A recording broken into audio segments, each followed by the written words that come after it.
So what we've seen is a rotation towards all of those out of favor sectors, all the value sectors, small cap, mid cap, dividend stocks, more conservative, not basically non-Mag 7 stocks. And the biggest question in my mind is this the trend for the year? Is this the roadmap? Should we be buying the mid caps, the small caps, the value stocks, the dividend stocks, getting out of some of the Nvidias, the Googles, the Metas, the stocks that really got us the big gains over the last few years?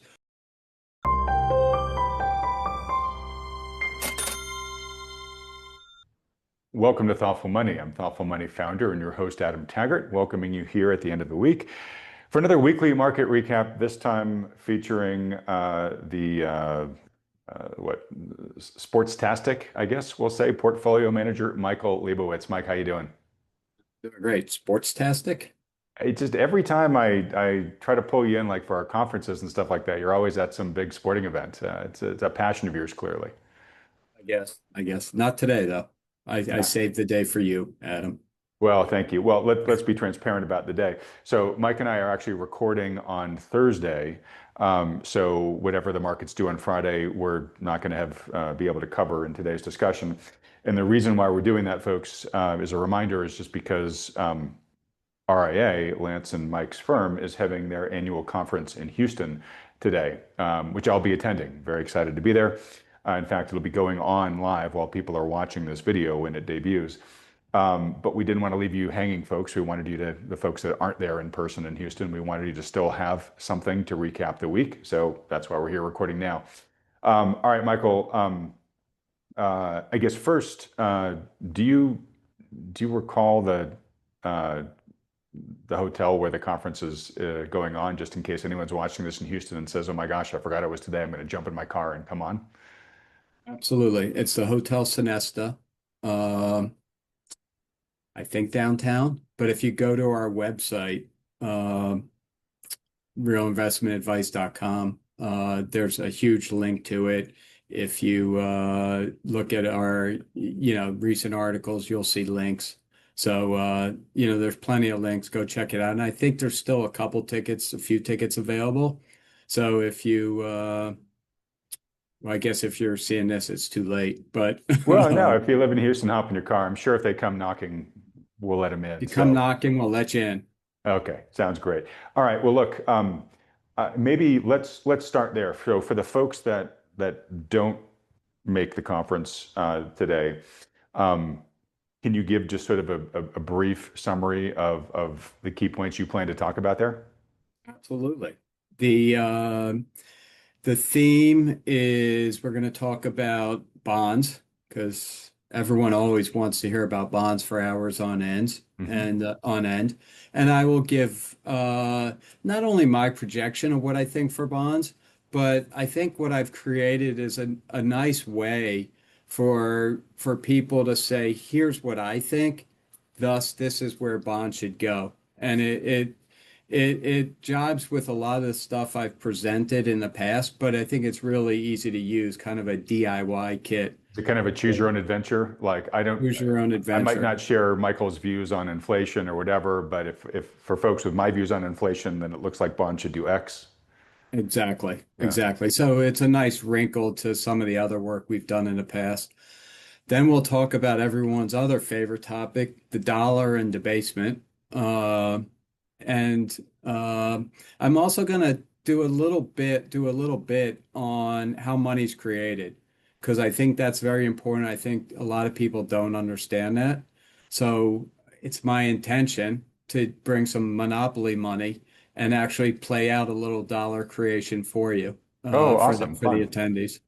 Which reminds me, I got to remember to bring the monopoly money. And then we'll end as, I think any investment proposition, not proposition, but a discussion evolves with the Fed and what's going on with the Fed and what we should expect with the Fed, given that they control liquidity. I think it's ever since 2008, they have become the one of the most important things to consider when thinking about which assets you want to buy or sell and where markets are going.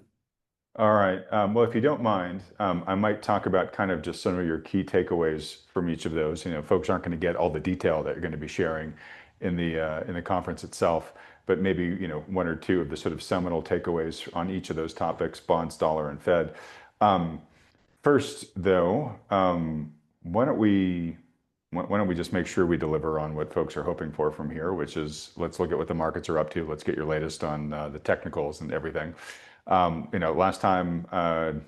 week with Lance, he kind of reiterated, look, lots of potential concerns about markets, valuations still crazy, in many ways. But we're not going to worry. We, meaning RIA, we're not going to worry until and unless we see technical signs of some sort of breakdown in process. And as of last week, it looks like pretty clear sailing as best we can see so far in our models. What's it like today? Yeah, I think that generally holds true. Market traded a little weaker a day or two ago. I show you the graph, and you look at the graph, and there's really nothing going on. It went down to its 20-day moving average. I printed this. I took this graph this morning. The market's up. I want to say the S&P's up 50 today, 45, as we're doing this kind of midday. Uh, so we're just, for lack of a better word, just trotting along. Uh, Again, the Definitely no MACD. signs of danger in this No chart at signs of all. anything. No signs of anything. We're just in a very low volatility environment, which is, when you're in a low volatility environment, there's a lot of complacency. And it does feel like, to some degree, a complacent market. Obviously, valuations are very high, and that on its own should not, shouldn't be complacent. But nonetheless, that's where we're at. Now, what I do think is interesting is if you think about the last couple of years, the S&P going up, trending higher, has been largely a function of the Mag 7, or, more specifically, about 10 to 15 stocks have really driven the market higher.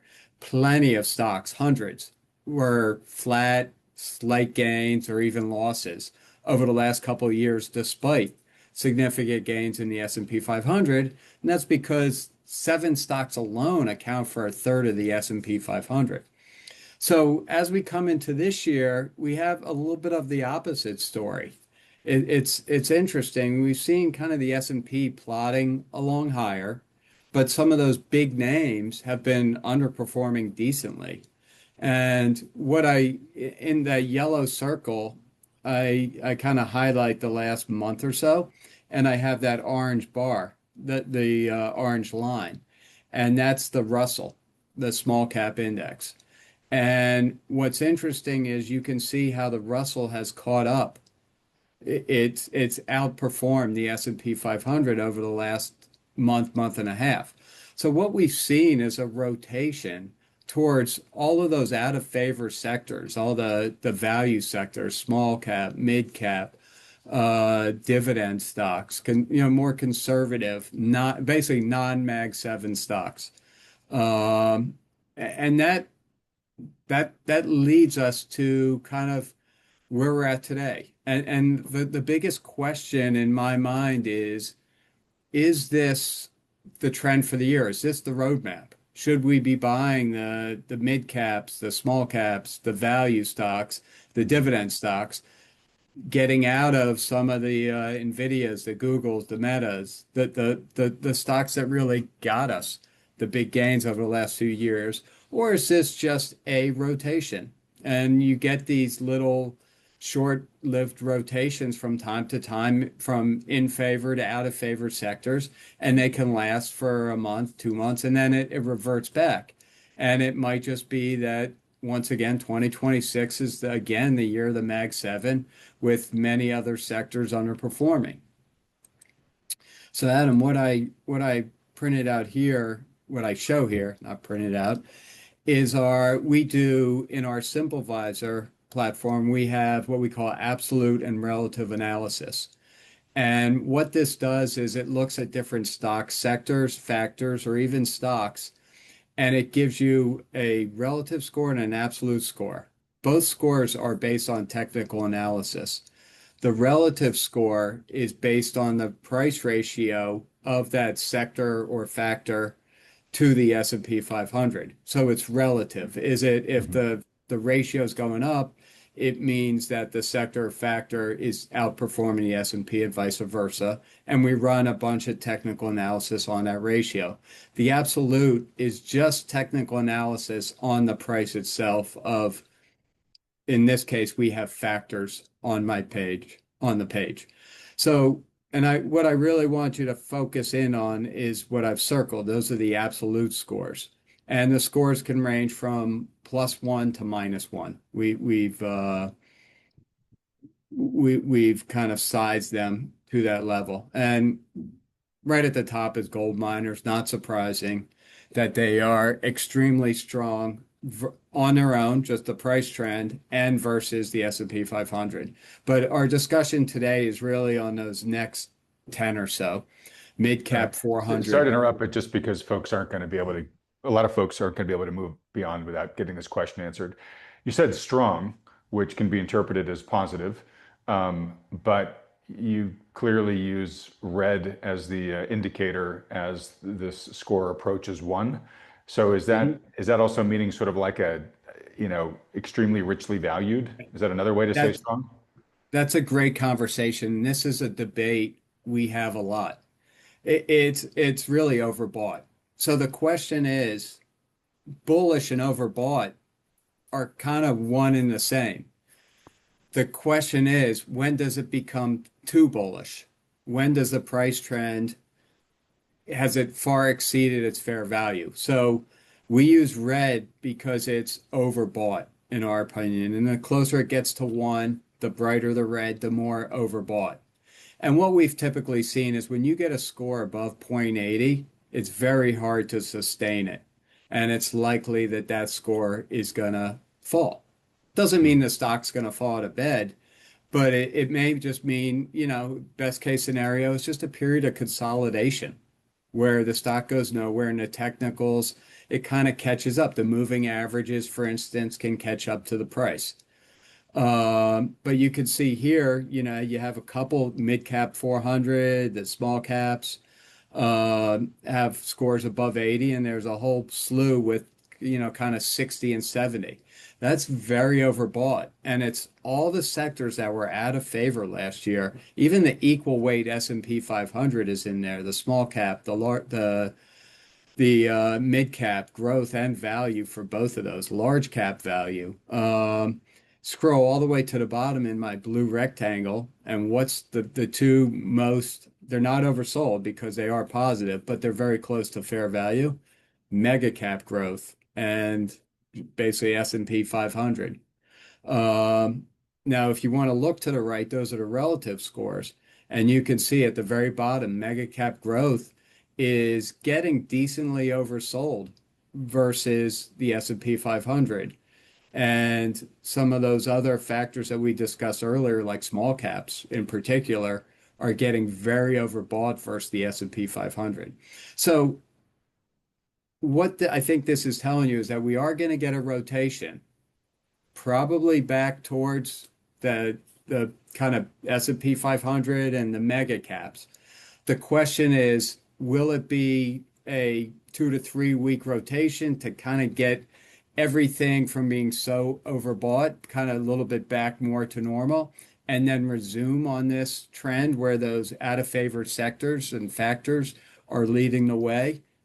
Or do the mega caps just start rolling on for the year like they did the last few years? And it'll be interesting to see if what we're looking at here is the roadmap for the year ahead or just an anomaly that's, gonna fade in short time. Mhm. Let So me ask you this. I mean, without looking at any of this data, I could have said, hey, this year, Michael, we got three options. Um, capital is going to rotate out of growth into all these other things, right? Um, or it's going to be another year like the past couple of years where growth just, you know, is the dominant theme again. Or it's going to be a sloshing between the two. right? Um, and right now, we have seen that some rotation into these smaller things. The question is how sustainable is it going to be, right? How are you going to be able to determine um, what are you going to be I guess, looking for to determine which of those three cases you're going to say, oh, okay, we now think this is the theme of the year, and we're going to start making portfolio changes as a result? So first of all, we have on the margin made some changes. I think in December we made some changes. We added a little more value, right? We added Altria, we added Verizon. And I think we're generally going to shift in that direction, assuming that's what the markets are telling us. But we have plenty of tools, this being one of them, to show us how the markets are rotating, what's in favor, what's out of favor. What will be very interesting to me is this will correct. These scores will not stay this high. How will that happen? Will it just be a period of consolidation where Right. those factors go nowhere? Maybe the S&P does a little better than them, maybe a little worse, but it just kind of a boring market for a few weeks, or maybe the Mag 7 just do much better. So I want to see how this resolves itself, how much strength the Mag 7 can regain after being underperforming for the last month and a half, and take it as it comes. There have been clearly some dings in the AI narrative over the last month or two. The debt has become an issue that some of these companies are taking on, the circular nature of funding. So, the restraints of the power grid. So let's just see how the narrative progresses, how the performance keeps going on, the rotations, what's rotating, what the market's telling us. And, I think I'll have a much better answer for you come March. But I think this trend or counter trend, whatever it is just too, we're in the first inning. It's just too hard to really tell you how it's going to turn out. Okay, let me ask you this. So let's say you're back on here in March, and let's say these numbers have all changed and moderated because of consolidation. Um, I mean, obviously you can reserve the right to make whatever call you're going to make in March, depending on all the other factors that are out there. But all the other things being equal, would that influence you to put more of your portfolio into, these more sort of non-growth areas? I think if they consolidate in a healthy way and the Mag 7 doesn't just start running over everything, there's a case to be made that some of these sectors may have some reason to invest in, to shift the portfolio towards some of these sectors or factors. Uh, at that time. Now, here's what's important, Adam, and why this is so striking. We've seen this throughout the last couple of years where some of those factors, and I'm showing factors, but we have the same exact screen for sectors where they've been outperforming, both on a relative and absolute basis. But we have never really, over the last couple of years, seen scores this high. And that's what's a little more striking this time than the prior instances. Um, so that's why we're drawing it to your attention. I think it's worth paying a little more attention to.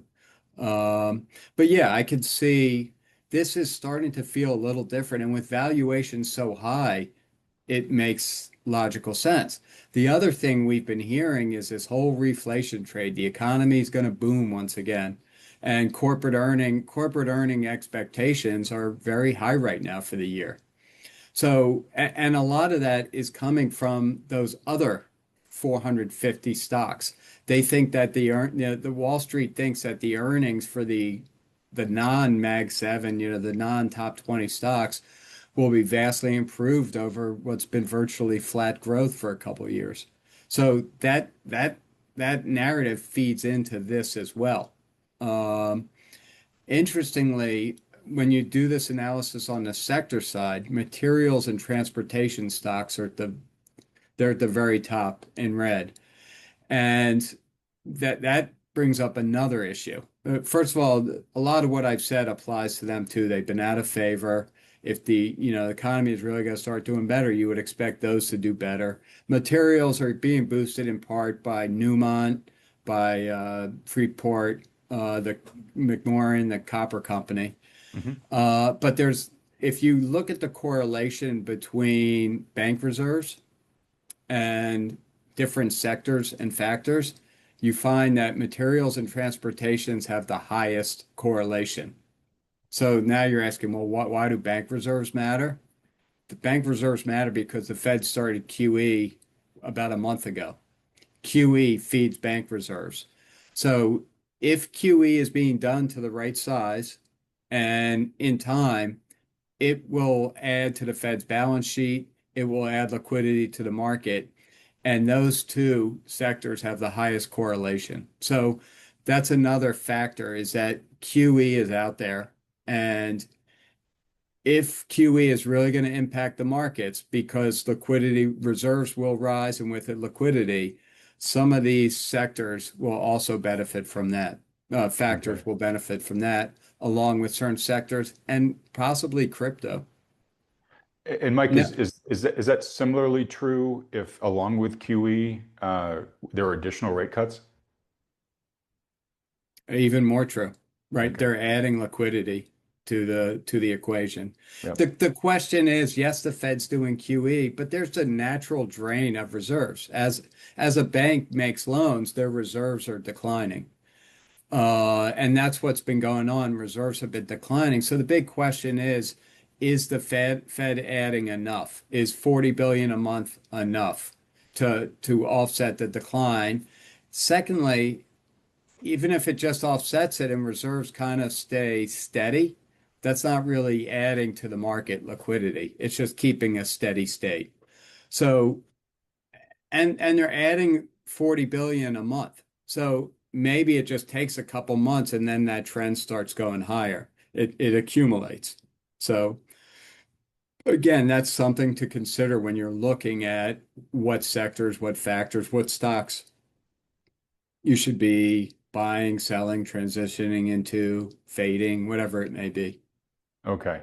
So, Mike, I'm seeing here just from your PowerPoint menu there that you actually got like seven more slides or eight more slides. So let me let you go through those two and not keep you on this one. Okay, so we've talked about silver before, and Lance gave me a great idea for an article.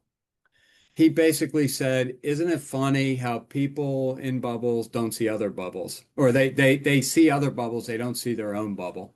Um, and I was kind of thinking of a cartoon. If I could draw cartoons, I would have just done that instead of writing an article. And the cartoon, and no offense, Adam, I know you like your silver.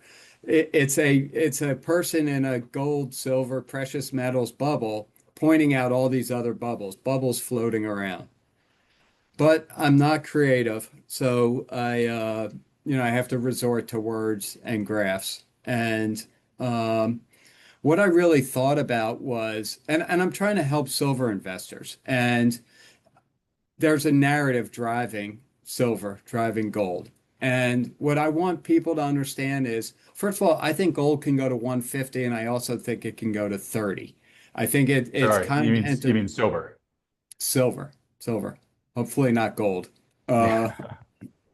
we got issues then. But what I want people in silver and gold to realize is that we've been ever since 2020 happened, we've been in this environment of what I've called rolling micro bubbles. These little bubbles that kind of come up, they capture the market's attention, they pop, but the ramifications, the implications are pretty small. This isn't the dot-com bubble, the financial crisis in 2008. Big, what I would call macro bubbles that just kill the economy, hurt many sectors that were not, it wasn't just financials in 2008. It just spread throughout the market. So what I did was I just kind of talk about these rolling bubbles that we've seen, and I created a lot of graphs, and the purpose was to really just make people aware that this has been what's going on, that these narratives pop up. There is some truth to the narratives. There's a lot of nonsense to the narratives. Ultimately, bubbles pop themselves. They can't keep going higher. The narratives fade. And we find out when you look back that the narratives were stupid. They didn't make sense. So I'm actually going to skip here. This is quote unquote the stages of a bubble. And basically, it's a market ramps up and then it comes down almost as quickly. And with it, sentiment, enthusiasm increase. And you get to the point where this is all new. It doesn't matter what happened to the past. This is different. This is different. And then it collapses on itself. Yeah. The point is a bubble is a psychological phenomenon, not a fundamental phenomenon. But not to say it can't be based in fundamental. So let's just think about silver. There's a good case to be made that demand for silver is increasing somewhat rapidly, and the supply can't increase. The supply just can't keep up nearly as quickly. That's a fundamental reason to own silver. And maybe what that means is that the fair value of silver, which in 20, I'm making up numbers here, in 2022, based on silver as an industrial metal was 25. Maybe now it's 35, and that's increasing $3 a year. Again, I'm making up numbers. I'm not an expert on industrial silver, but there is a fundamental reason to own silver. But from a psychological perspective, has the price just far exceeded that because of narratives about debasement and whatever else it is that's driving it. So look at this graph, and now I'm going to share a bunch of other graphs and kind of these micro bubbles. And what you're going to see is they all look very similar. So let's just start with alternative crypto coins and NFTs. Remember the NFTs were all the rage? Altcoins, other cryptocurrencies were all going to be the next Bitcoin. Cryptocurrency was going to rule the world. There was not going to be any more dollar. And look at these graphs. They're all the same. Look at Dogecoin, up 26,000% and then down 92%. Basically, great gains and then erased all within about 18 months.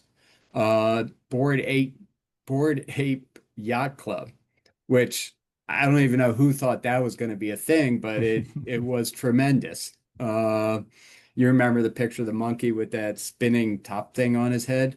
That's Oh, what there, that one there, is. there were a whole bunch of different monkeys you Yeah, could buy. there Yeah. there were, and I don't know which exactly one is the Board Ape, the Yacht Club versus the other ones, but you get the picture. I think the Fart Yacht coin. Club was creating these NFTs of the apes, and that's what people were buying into. But anyways, yeah. Okay.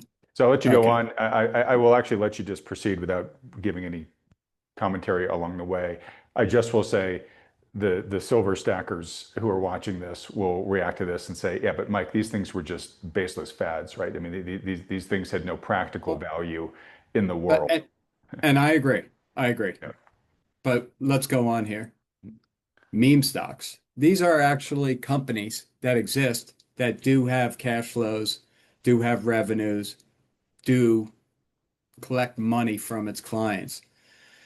The feeling with meme stocks was that these companies were on the verge of verge of bankruptcy more or less. They were being heavily shorted by Wall Street. Let's go out there and buy these things because there is value there, and um, we'll make the shorts cover and we'll suspend belief in their valuations because we think there's a way to corner the market here. And again, same things, up the elevator and then right back down. Again, tremendous gains, tremendous losses, all in very short periods of time. Um, Bitcoin Treasuries. This is MicroStrategy on the right, and BKKT Holdings. That's a kimono maker in Japan that decided they were going to get into the crypto holding, the Bitcoin holding business. Look at that graph. That graph may be identical to the one I started with, and MicroStrategy isn't that far different. Investors thought that because a company held Bitcoin, you should buy that company's value should be worth a lot more than just the Bitcoin they held for some reason. Yeah. That It's was like the narrative. slapping .com onto the end of the Subway sandwich company store. Right. Pandemic winners. Remember in 2020, we were all wearing our masks everywhere and we were scared to go anywhere. Every meeting was on Zoom. If you wanted to go to the gym, you went to your daughter's room and rode the Peloton. Uh, Teledoc, there were Roku, all kinds of companies that have these same exact patterns where the world just assumed that 2020 was the new normal, that we were never going to go to gyms, to movies, to social events, and we were going to do everything from our houses. And yeah, I mean, again, the gains are tremendous, the losses are equally tremendous, and the time periods are relatively short. SPACs. No, that was a great idea. Invest in something where they don't even know what they're going to buy, and the thing that they think they're going to buy, they're valuing at the same value as a mature company that's been doing it for years. These were tools and narratives created by people creating SPACs and selling SPACs. Here's two of them, and there were quite a few others that look very similar. So they all have their own narratives, all of these memes. And it's incumbent upon an investor that's in what may be a bubble, what may not be a bubble, to understand the narrative. Is it true? Do I believe in the narrative? And even if it's true, does the price change warrant what the narrative is saying? Uh, is there confirming are the markets confirming this in other ways? So here's an issue with the reflation trade, for instance. The economy is going to be booming, reflation, it's going to be a great year. Why do oil prices keep coming down? Why are they trending lower? That's not what should happen in a stronger reflationary economic trade. And you could say the same with gold and silver. If the dollar's really being debased, why are foreigners buying US bonds in US dollars? Why is real estate not going through the roof? You want to own hard assets. Real estate's a great one to own. So look to the other financial markets for evidence as well, but do your own work. And look, maybe silver really is worth, what is it, 90 today or whatever it is, and Yep. maybe it's on its way to 200. What I want you to understand is why. Why is that the case? Do the narratives make sense? And does the price justify those narratives? And maybe you come to the conclusion that the narratives are actually weak, that you think the strength behind it is actually greater than the narrative. And then, lastly, understand who's selling the narratives, right? The SPACs were being sold by people creating them. The meme stocks, narratives were created by guys that bought those stocks before the meme came out, profited and got out. Guys like Roaring Kitty. I think there's a Netflix documentary on how much money that guy made. So with gold and silver, are you listening to the coin dealers? Because they're not going to tell you the truth. They're just, if they thought silver was going to 400, why are they selling you silver at 90, right? And or the people writing precious metals newsletters, listen to everyone, bulls, bears, and just try to figure out what those narratives, the value of those narratives are. Okay. So, That's Michael, this might surprise some viewers here, but I agree with you 100%, which is that folks need to do their homework, um, listen to as many different independent voices as they can in this space, um, be very self-reflective of your beliefs, so that, if you are truly in a bubble, you can maybe challenge some of the beliefs that are causing you to be blind to it, otherwise willfully blind to it. Um, so I agree with you on all that stuff. Are silver and gold in the bubble? I don't know. When I look at the historic price action of them, especially silver, I worry because this is the third and most extreme, vertical melt up that we've seen in silver prices in the past 40 years. And the two prior ones ended with, a calamitous collapse, and then silver was dead money for a decade plus, one or several decades thereafter. So, it's very easy just technically to kind of look at it and say, oh, this is the third, mania, and it's going to end just like the first two, right? That being said, there are a lot of structural things going on in the system. So not just the dollar debasement trade. Governments with fiat currencies are making more of them, and they're losing their purchasing power versus real things. Particularly in the silver market, there are shortages going on here. There are parties standing for delivery that never did before at orders of magnitude they'd never done before. They're at such large amounts that it raises the question: are these major commercial buyers? Are these sovereign entities out there that are doing this? So there's certainly things out there that can make the argument, hey, it's different this time, not just for a blind belief, but for things that we're seeing. Now, again, are those sustainable? I don't know. And I think the big question that really nobody knows is what's the true value, right? So there may be a sustained repricing going on for the metals right now. Maybe silver and gold just have been undervalued by the markets until recently, and now they're catching up to their true value, right? The question is, where is that true value, right? Right. Is it 40 bucks an ounce for silver? Is it 80 bucks an ounce? Is it 200 bucks an ounce? We don't know, and that's why, regardless of whether it's in a bubble or not, when you see price action this violent that happens, over such a short period of time, that's where I tell people, I kind of echo, Lance and you, which is you want to do your position rebalancing, right? You want to just stick to the basics of wealth creation, right? And I can understand the stacker who says, look, they'll pry my ounces out of my cold dead hands. I don't want to sell them because I think they're going to be worth a lot more in 10 or 20 or 30 years or whatever. And I'm going to be around them to enjoy it, or I'm going to pass them on to my kids and I want them to have it. Fine, don't sell them. There are ways to hedge, right? So that if there is a price correction, if Michael might be, if his thesis is right, which is that this is a bubble, you have some substantial protection against that, right? And if it's not a bubble and it races from 90 or 91, which is, I just checked, it's where it is right now, to 200, you're going to look back and say, that hedge cost me almost nothing on a relative basis, and I slept a lot better at night. So I agree with you that folks need to do that homework. They're going to come up with their own individual conclusions. Some are going to say it's a bubble, some are going to say it's not. I'm just saying, be honest with yourself that you don't know for sure. And so in the midst of this, just use some of the time-honored, best practices to protect yourself from potential downside risk here. And also be honest, are you a trader or are you a investor?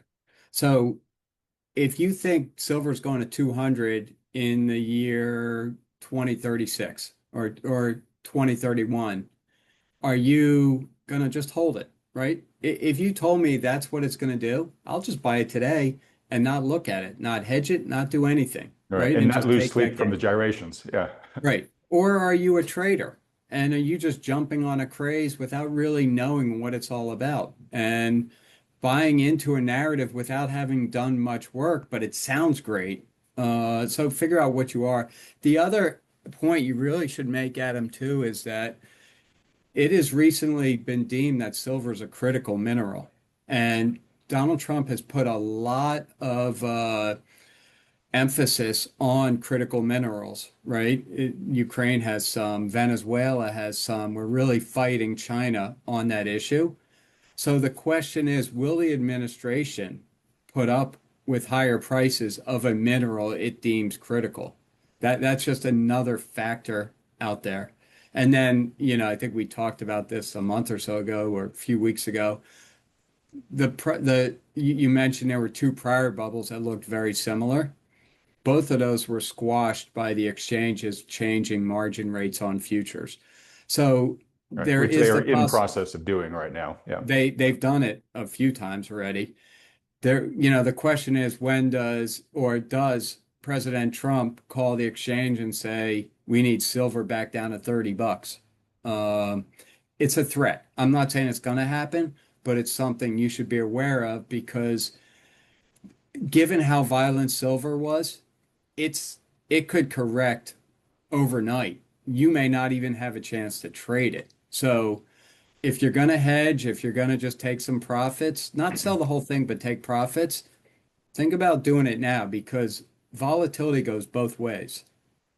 So I'm off my silver horse. We're done. Okay, yeah, I know. And look, this is an emotional topic for a lot of the people watching this, not unlike how Bitcoin and crypto is for the folks that are invested in Bitcoin.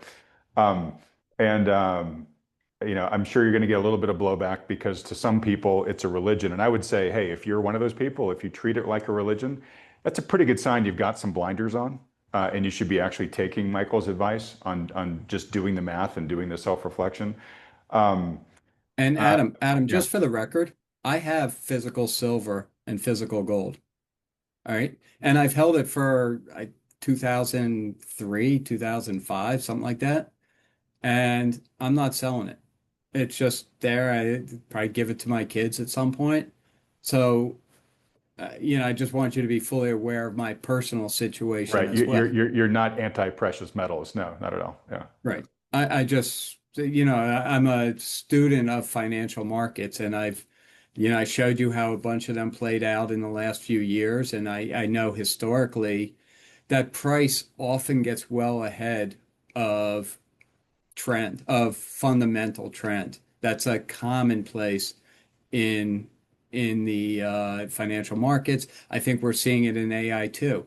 AI technology is incredible, but financial capital is so impatient. It wants to price in tomorrow, today, and it often gets ahead of itself. So, um, just be careful. Yeah. Uh, two things. One, folks, if you're watching this and you're saying, "Hey, this actually sounds like prudent advice," I don't really know how to think through this stuff on my own, though. Well, then feel free to talk to one of the financial advisors. If you don't already talk to your financial advisor about it. If you don't have one, feel free to talk to one of the ones that Thoughtful Money endorses. Can be Mike, can be Lance, can be any of the folks you see with me on this channel week in and week out. But tap the expertise of a professional who has frameworks for analysis, but also just has experience in taking the emotion out of the decision making. And look, I'm sure we've got people here that are watching that are saying, guys, you don't get it. It's a whole new world. Silver's being repriced. The world's realizing how scarce it is. Everybody's scrambling for what remains. 200 and beyond's coming up really soon. I can't disprove that. And as a person who owns gold and silver, I kind of hope you're right. Like I'd personally really benefit from it. But the job here of this channel is to help people build wealth over time. And you got to play offense and defense. And again, the thing that kind of worries me the most about what's going on with the precious metals is just how far and how fast they've moved because vertical moves don't last. They just don't. I'm hoping that when it cools off, it goes sideways. That's kind of the best case scenario. But I'm totally open to the fact that it could correct by 50% or more, like the past two vertical moves that these metals made. So I don't know. I'm putting in some of those defensive maneuvers just in case. So, anyways, highly recommend that at a minimum you do the thinking that Michael's talking about. Go read his recent reports on this, or go talk to your professional financial advisor. And Adam, you brought up something very interesting there when you were kind of talking about a financial advisor. I'm in my, I'm under 60. I'm upper 50s. I was going to say we're getting And closer every day, but you're still under, yeah. we are. I still got time. But I would have loved to have been in this situation with you when I was, say, 35 and assess what's going on in silver and had you ask me, some of these questions and ask my views to see how I would have thought about it then versus now. Over the last 20, 25 years, you learn about markets. We've seen a lot of stuff, the financial crisis, the pandemic, the 10 years of zero interest rates and negative rates, and seen all crazy stuff. You read more about history and things that have happened in the past, and you just learn more. I don't know if it's wisen up, but you certainly gain more knowledge. So you know, depending on others that do have broader histories of having been through vol periods of significant volatility, I think is helpful just to get their opinions, their views. Doesn't mean they're going to be right. I'm not telling you I'm going to be right. I don't, just like you, silver could go to 200, it could go to 30. I'm not telling you which one's coming first. But, you know, having that background, I think is very helpful and learning from others that do have the background. Okay. And I suspect, you tell me, but I suspect you'd probably be a lot more cautionary now in your Mhm. later 50s than you were at 35 in terms of just saying, hey, when the market presents you with really good gains, realize at least some of them. I think the old me would have traded it. This me is just kind of watching, enjoying the spectacle. Hmm. The old me would have tried to get long it, get short it, whatever I would have done. Uh, Whereas now I think I'm just mature enough to just watch, right? Okay. Well, look, my concluding part on this is I don't think my comments are too surprising to folks here because we talk about precious metals on this channel a lot, and I generally am quite pro them. Um, uh, in no way take anything I'm saying as being anti them. Or let me put it this way: as much as I personally, may like the precious metals and may probably own a greater percentage of my net worth in them as I probably should have right now. Um, what I like even more is the people watching this channel building wealth in a sustainable and as risk managed a way as possible. And so, it would be irresponsible of me to, you know, just sort of cheerlead this thing up until the point at which it either plateaus or reverses. I just want to make sure that everybody who is invested in this is doing so eyes wide open and leveraging the best practices that you guys help tell folks every week. The best practices for wealth building, because those are the ones that are going to best serve you over time. You might get lucky. It'd be great if you do. It's better to be lucky than anything else, but you could get unlucky too, and that really sucks. Right. Bingo. Yeah. All right. So Michael, we're going to keep it a little bit short today just because we got to, get ready for our flights and everything. Um, just on the three things that you're going to be talking about at the conference, can you just kind of give the punchline for folks? So I think it was bonds, US dollar, and the Fed. Let's talk with bonds. And I guess in your answer too, I want to ask you a question I asked last week, which is you've already kind of nodded to it a few times. There's an increasing number of voices that are saying, GDP growth may surprise to the upside next year. And you've got folks from the administration like Treasury Secretary Bessent or Commerce Secretary Lutnick who are saying, hey, we think 5% is baked in the cake and we can see the potential for 6% GDP growth.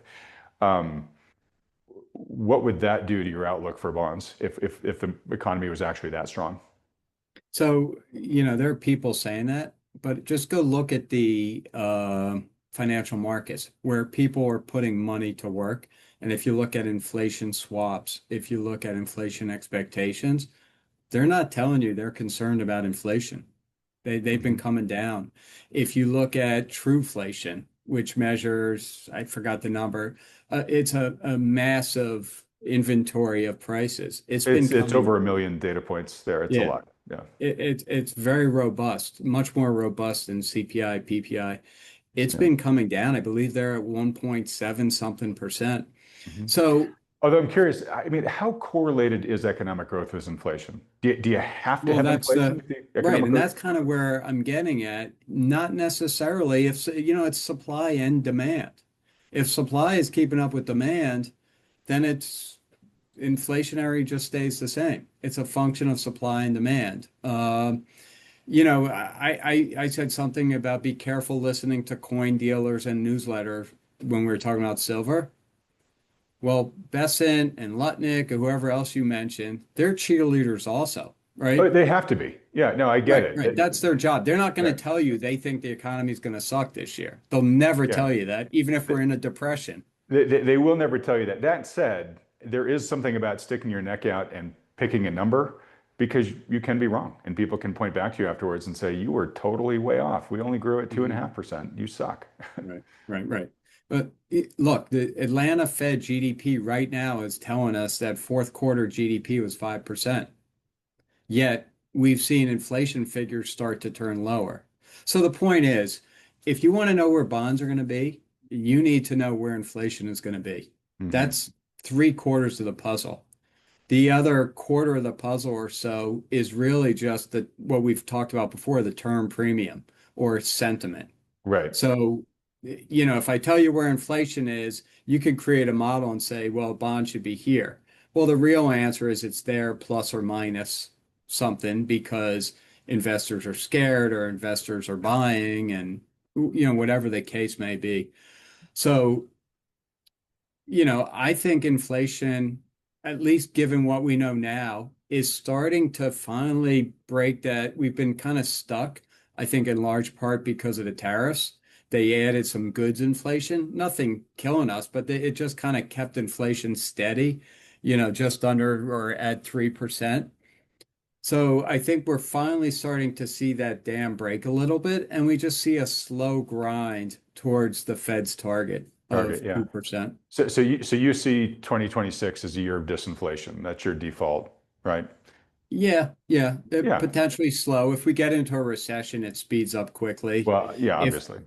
if we have kind of 3%-ish growth, it just works its way slowly Yeah. down. Well, and let me ask you this. So how much of that is, like I think if Lance were here, he would say, well, a huge part of that is just math. It's just looking at what's happening in shelter. And because that's 40% of the CPI calculation, and it's a very lagging data set in the calculation itself. So Mhm. you know, as the past year's worth of data starts getting into the system, which has all been disinflating, continues, it's just going to pull 40% of the index down just by math next year. Right, And then to your right. point, as long as oil prices stay where they are, or maybe even go down further, maybe we free up more oil in the world market with Venezuela, or whatever, who knows, right? But if oil stays where it is and goes down, that's also another disinflationary factor in there. So those And two things alone are pretty big. Is that the thesis of your deflation tariffs or too. disinflation? Tariffs artificially cause prices to increase. Those prices now are going to be the same in Right, because it's theory. it's a one-time price shock. Right. Yeah, yeah, So you're turning, say this widget went up 10% because of a tariff. That 10% is going to turn into a 0% right. A year because the later, it's widget zero. Yeah, already reflects the price. And so you're comparing it to what it was last month or last year. yeah. So I think all that is going to result in just a slow grind Right. lower in inflation. Okay. But an economic slowdown is not a big part of your expectation there. I don't.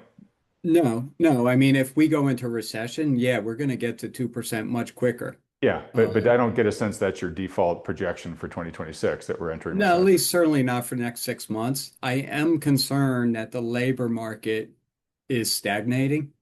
So we're adding roughly 50,000 jobs a month, but the population of potential employees is about 120, growing 125,000. So we're slipping. We know that sentiment regarding the labor market is pretty poor. People don't feel confident in their current jobs. They don't feel they can get new jobs. We see that in some of the JOLTS data as well, certainly the surveys. Yeah, And so one of my concerns is that we just got through the holiday season. People will spend money even if they don't have it to buy gifts. But what's going to happen now in January, February? People are going to get very frugal because their sentiment is poor, or will they just keep spending? And yeah. I think come April, May, we'll know a little bit more about the economy. Well, let me ask you this. So obviously, a big thing by then will be the impact of tax refunds, which the Right. administration is saying will be the biggest in history, right? So I guess where I'm going with part of this is I mean, I've been I've been pessimistic on the economy's prospects for a while. I've been super pessimistic on the jobs market. Um, that said, I am increasingly becoming of the opinion that you kind of discount everything the administration's been doing at your danger. And I'm not saying it's going to be successful, but I'm just saying you turn these cranks, you pull these levers that they've been pulling really hard for the past year and will be into this year. It's going to be stimulative to the economy, right? I mean, if we do have the biggest tax refunds in history, people are going to go out and spend that, right? So you can't ignore that. And so I wonder if I'm beginning to think that, especially now that Trump has, started taking actions like, all right, we're going to buy 200 billion of mortgage-backed securities, right? Like, I'm all of a sudden beginning to realize, wow, I think the administration's going to do whatever it thinks it's going to take to just goose the economy as much as it can, make people feel as positive about their economic prospects, their job prospects by November, so that the midterms hopefully don't go against the current administration. Will they be successful? I don't know. I can certainly argue against. But I think you ignore all of those actions at your danger here. Yeah, drop your politics at the door. And we've already seen it in just the first few weeks of this year, some of the things that Trump has been pushing. So I agree with you. We're going to get, I think it's been estimated that on average, the average tax payer will get 1,000 to 2,000 more of a refund than they would have. And People didn't they change might their even withhold. get tariff checks on top of that. I mean, it's something that they've talked about. You Yeah, I can't mean, count on it, yeah. but that would be additionally stimulative if they did that as well. Right, right. I mean, look, the incentive is on Donald Trump to get it's not even the economy, to get consumer sentiment as strong as possible going into the election so that, in his words, he doesn't get impeached Right. if the Democrats take over the House. Uh, and if the Democrats take the House, it's going to be very difficult for him to get through a lot of whatever else he wants to get through in his next 2 years. Right. So follow this is kind of a theme. Follow the incentives. Who's incented and what can they do about it? And his incentive is to have a strong economy. Well, and this is why I'm increasingly getting to the mindset, and you don't have to share this, but I think you might, which is just, hey, all those sort of macro concerns about the economy, the jobs market, et cetera, those they're not getting removed necessarily, but the administration may be buying itself additional runway through a lot of this stuff. And so therefore, I'm open to the idea of pushing out the potential deadline of these things. Absolutely. I agree with you. And I think the economy will be stronger because of these things. Now, whether stronger means it's plus 1% instead of minus 2%, or is it 5% instead of the kind of more natural growth rate of 2%? That's the unknown, but it will be stronger than it otherwise would have been. The question is by how much? Right. And the political question is it by enough to And make a difference in what people are going to choose when they go in to vote? Well, and what makes this really hard is, like you said, this is all politically driven, so we don't know what's coming. It's hard to guess at what he may do in April, May, or June to boost sentiment or the economy. It's not like kind of more traditional economic forecasting that you can look at where things are heading and correlations and have a better appreciation. This is kind of the Wild West of economic forecasting. Okay. You know what? I think I took this a little bit away from getting to your answer to my question, which is what's your punchline on bonds? But I'm guessing because you see slow disinflation throughout the year, you're expecting mild appreciation in bonds. Yeah. Mild appreciation, I guess would be the way to say it. The benefit of lower inflation will help. My concern is that sentiment, right? About a year ago, we were talking and the bond vigilantes had all the power in the world. Their narrative was extremely strong, right? They were telling you the government can't keep spending the way it's spending, that auctions, every time there was a bad treasury auction, it was the end of the world. It was making headlines and everything, anything that had something to do with bonds that was negative had a negative impact on bond prices, right? And we get through the year, inflation kind of stayed the same. It didn't come down. Deficits didn't really get, Doge didn't have much of an effect.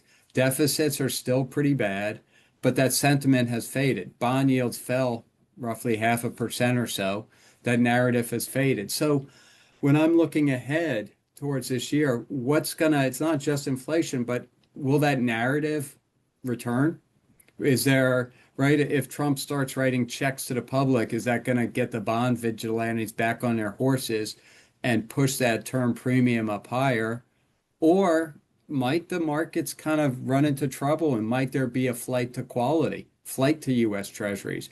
Might corporate bond spreads start to widen out a little bit, push money into Treasuries and cause that sentiment to the term premium to shrink or even become a discount that we've seen plenty of times in the past. So those are your kind of two factors that you need to think about. And I generally think, to your point, I think inflation will fall, so that's a benefit.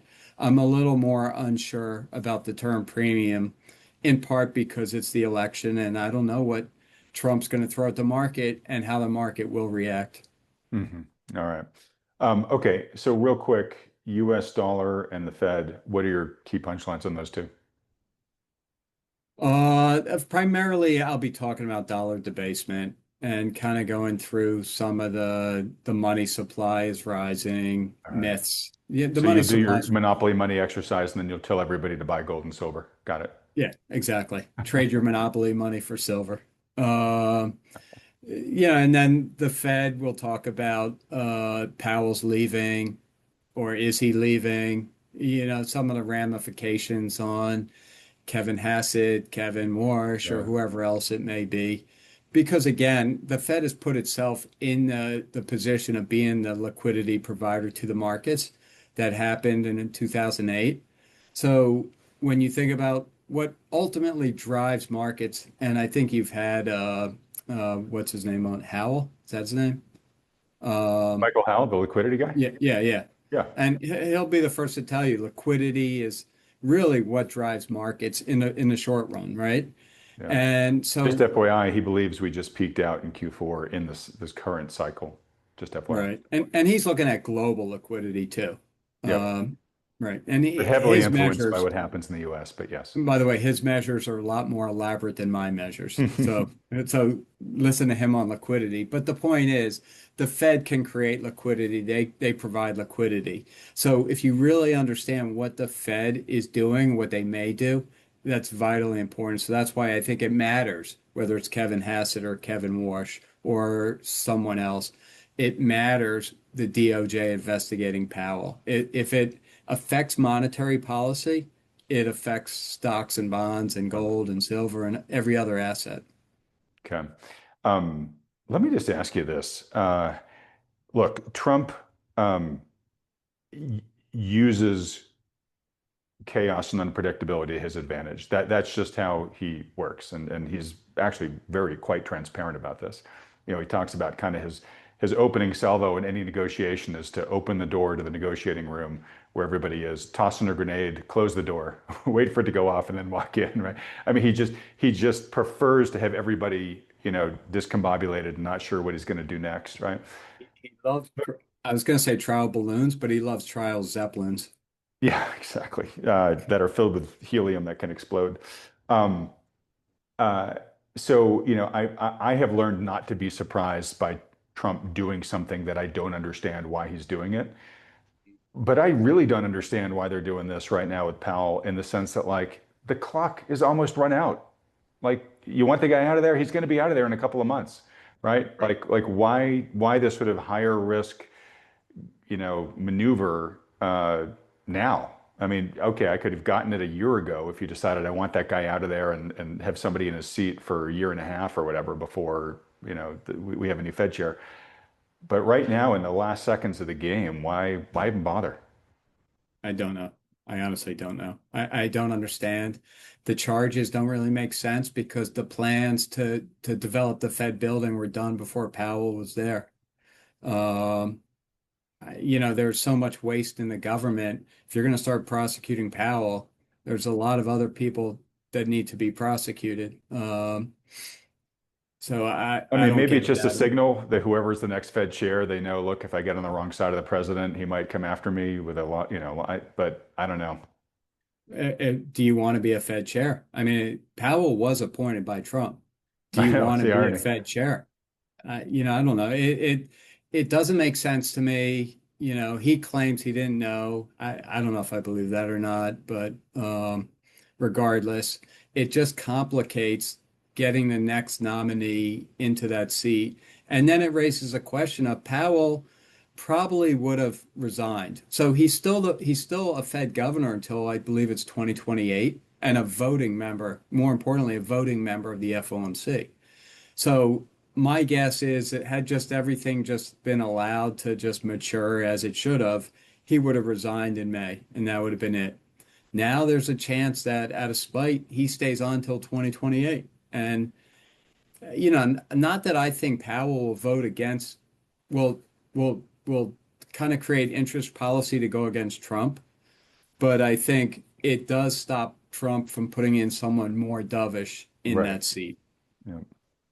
All right. Well, I don't know. Well, as the dust clears, maybe we'll talk more about it. But that's just one thing I've really been scratching my head on. All right. So we're starting to wrap up here. Trades. What trades, if any, have you and Lance made over the past week? Nothing. We've sat on our hands all week. Okay. You just wait and see. Wait and see. Want to see you this weekend and get your opinions on everything, Adam, and then Okay, we'll figure sure. out what to do. All right. Well, look, in wrapping up here, I don't have a rant planned for the day, so I'll get you out in just a couple minutes, folks. I guess the one thing I'll comment on is so I've talked in the past, Michael, with Lance about the fact that I recently got a couple months ago enlisted the services of a concierge doctor, and it's been great. And I've talked about the details on this channel before, so I won't repeat them all again here. But it really is great, and it's not that expensive. I highly recommend anybody who's thinking about this, who's particularly our age, do this. And what my doctor's been having me do is just go down through the list of the things that are statistically most likely to kill a guy my age, right? And fortunately, as we've been going down the list, checking the heart, checking for cancers, checking for other things, we've been getting good results, which is great. Last big thing I have ahead of me is my colonoscopy, and I'm not looking forward to that. It's my first one ever. I'll share the results once that's done. Enjoy. That'll be in early Feb. Um, but one of the things I recently had was a full dermatological exam. And the short end is I got flying colors, which was great. Totally ironic because my wife, who has taken phenomenal care of her skin since, birth, basically, she's already had melanomas removed. And the guy who doesn't really think about it at all, doesn't ever basically wear sunscreen and, all that stuff, I'm doing fine. Um, Now, there were a couple of precancerous things on my face that they found. And a week or two ago, I let folks know about that because they put the freeze spray on it. And you could see when I was on camera that it looked like I'd gotten a couple scratches or something on my face. Um, Anyways, those, healed up right away. It was all great. The reason why I'm mentioning all this is in addition to the health benefits of doing the dermatological exam and the peace of mind benefits of, you know, either getting a good bill of health or at least knowing what you got to work on. Um, when she was sort of spraying my face, I said, I've got this mole up here, kind of came on about, I don't know, 2 or 3 years ago. It's just sort of an age spot, I guess. And she said, yeah, I looked at it and I can't remember what kind of a skin thing it was, but she was like, it's benign. Those things they just hang around forever. I said, well, can you do anything about it? And she said, well, yeah, I can try to, freeze it off here. I can't guarantee it'll go away. Maybe it'll go away and it'll come back, but you want me to try? And I'm like, yeah, absolutely. So she, sprayed it for all of 2 or 3 seconds, right? And it's gone. So, you get this thing that was, kind of low grade, just bugging me, just a visible reminder of my aging, and I didn't love that it was on my face. It's more or less gone at this I point. was So, wondering why you look so much better. yeah, there you go, exactly. But yeah, folks may remember, you go back to old videos, you'll see I had a pretty noticeable spot right there that's now gone. So, anyways, lots of reasons to go get your dermatological exam, folks, whether it's, for your health or for your vanity. So can I one request from you, Adam? Yeah. I've tried to watch the Neil Howe video twice, And I've Yeah, watched the first 5 minutes both times, and then I got caught. Something else happened, and I had to put it on pause. When you guys do your hike in the Cascades, can I join you guys? absolutely. Absolutely. That would be a lot of Yeah. fun. Great. And yeah, well, I mean, to be honest, when he said that, I sort of jokingly said, "Oh, we should do it together, and then we should let folks know." But I've had a couple other folks like you raise their hands and say, "Hey, if you guys do that, I'm in." So yeah, absolutely, there'll be a space for you. And folks, if there's enough interest there in the comment section, maybe we'll take this throwaway joke and make it a real thing. Deal. All right. Deal. I thought you were going to say you tried to watch it twice, but you just got so distracted by that mole on my forehead that you just couldn't pay attention. That too. That too. That's always been irking me. I'm glad you took care of that. All right, folks. Well, look, if in addition to working on your health, you think the next best thing to do to improve your quality of life is to continue watching Mike and Lance on this channel week after week, please let them know that by hitting the like button and then clicking on the subscribe button below, as well as that little bell icon right next to it. If you would like to get some help from a good professional financial advisor who can help you look at your financial situation and help you come up with a strategy and plan for 2026. If you don't already have a good financial advisor that you're working with, feel free to talk to one of the ones that Thoughtful Money endorses. These are the firms you see with me on this channel week in and week out. Perhaps you'd like to even talk to Mike and Lance themselves at RIA. To do that, just fill out the very short form at thoughtfulmoney.com, and the firms will be in touch with you immediately after you do that. All right, Mike. Well, looking forward to seeing you tomorrow. Thanks so much Yep, for doing this absolutely. on short notice. And it's always nice to get that Lance guy out of the chair and get you in here. But anyways, thanks again for doing this. And like I said, look forward to joining you for the happy hour tomorrow. My pleasure. Good seeing you, Adam. You too, buddy. Everybody else, thanks so much for watching.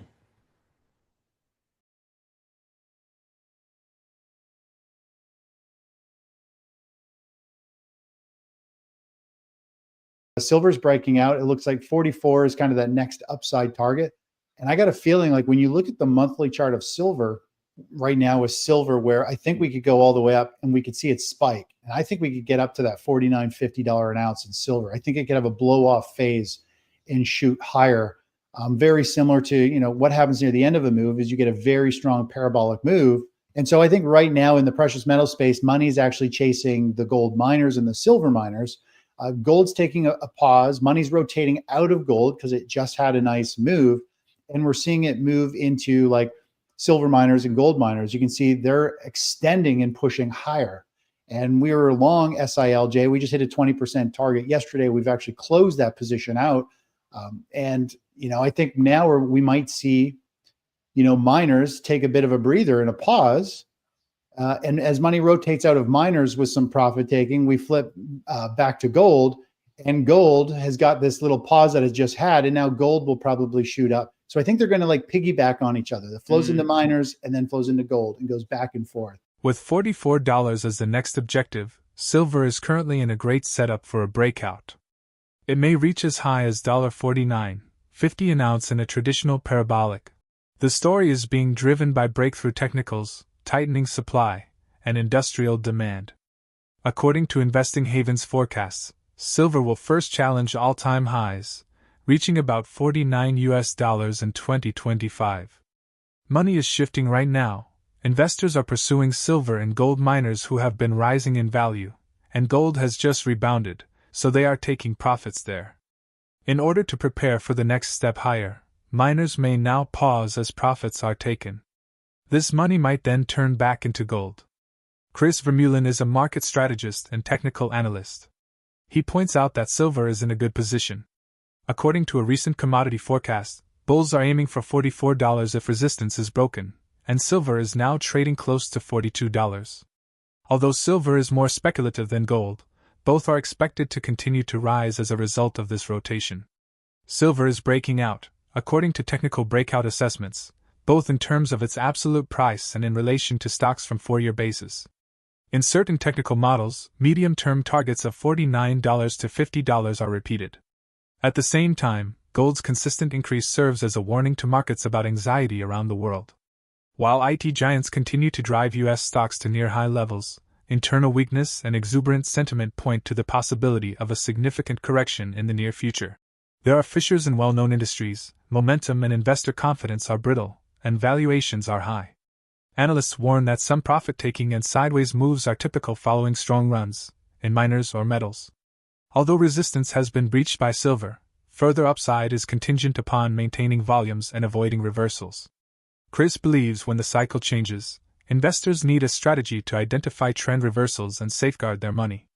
As we dive into the video, don't forget to hit the bell icon and subscribe so you don't miss any updates.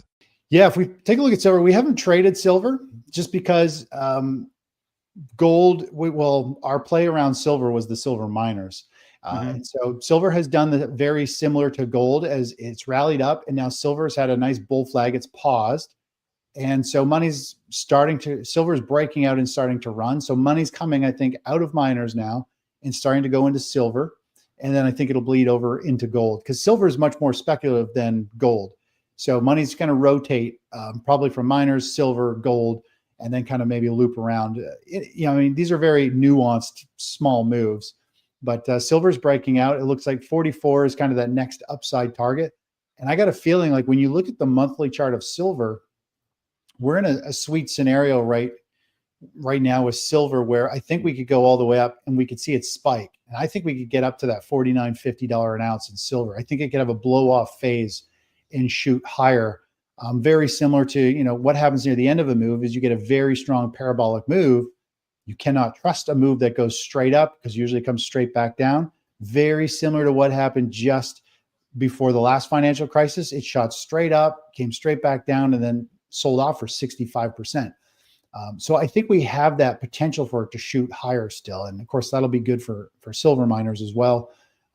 But yeah, right now we're in that sweet spot for precious metals. And you and I have touched on this cycle graph before. If we look at the stock market, this blue cycle here, precious metals really come to life near a major market top. And one of the reasons is people are moving away from the stock market in general, and they're moving into physical assets, something where they won't lose value or won't blow up on them as much. And industrial capital goods are actually doing really well. When we look at the industrial space, businesses are still bullish, and industrial stocks are rocketing higher. Businesses think things are good. CEOs and factory workers or management are upgrading their facilities, thinking, this is a little lull maybe for a lot of businesses before it goes higher. But I think the music's about to end. And when everybody's really bullish and they think businesses is just getting started, usually that's when the business goes for a nosedive. We go in for a recession and they realize they just spent millions on new facilities or assembly lines and all that stuff right when all their demand decreases. So there's a lot of things coming together. And yeah, there's a few key currents. I think looking at the big picture might be important. I think the stock market is getting pretty frothy. If we look at the charts, we'll actually take a look at the big picture and actually go to gold first. So gold, in a nutshell, I'm just going to flip to the monthly chart. Gold has been on a tear, for a couple of years. It's outperforming. It's becoming one of the best performing assets long term.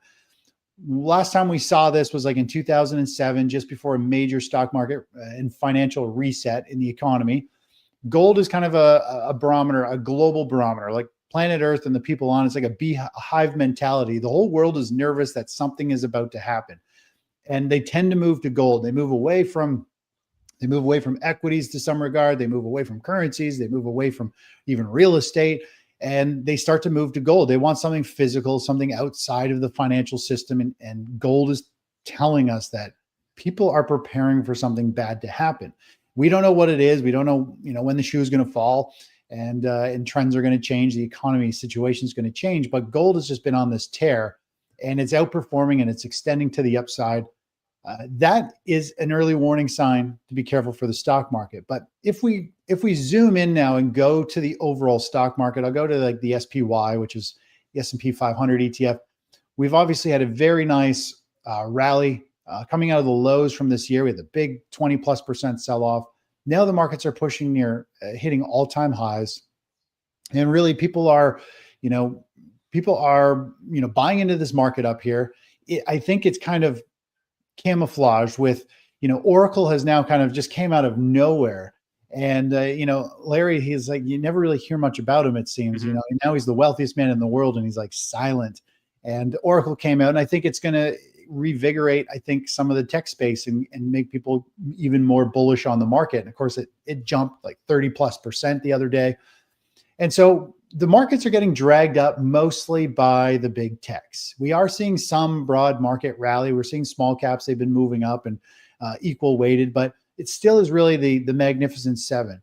And so the stock market is in an uptrend. You do not want to fight it. You just need to have a game plan so that when things do stall out and price starts to roll over, first of all, you can identify when the trend up has come to an end, and to have a game plan to at least avoid a crash or benefit from falling pricing. And then if we zoom into the shorter term here, Danny, we just look at the 30-minute chart, really over the past week, the stock market has gone from this lime green, this oversold market condition where it's sold off too quick within this uptrend. Lime green is an indicator, is part of an indicator that tells me when the market is too oversold, is usually when value hunters step in, bargain hunters or institutions, and they buy it back up, and you can see it's rallied. And it's done this a couple of times. When we just zoom back here on the S&P 500, it can get sold off, it can get into this oversold condition, and it gets bought right back up again. So we're still in kind of that buy the dip mentality.